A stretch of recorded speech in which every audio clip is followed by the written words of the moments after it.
Hey, I'm JT with WTI, and I want to tell you why this 9-inch twin window fan from Comfort Zone is a really easy choice. It's got 2 speeds, high or low, which are right there on the dial, depending on if you want to move a lot of air or you just want a gentle breeze. It's really easy to control the direction of the airflow.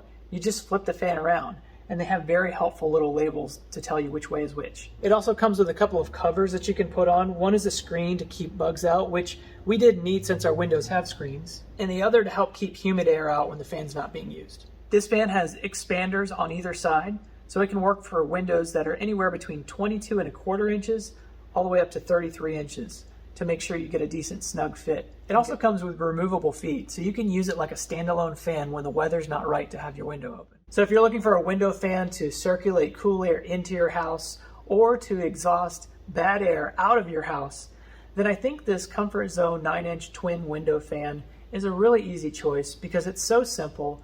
There's no difficult or complicated buttons or menus to read, and it's just going to work.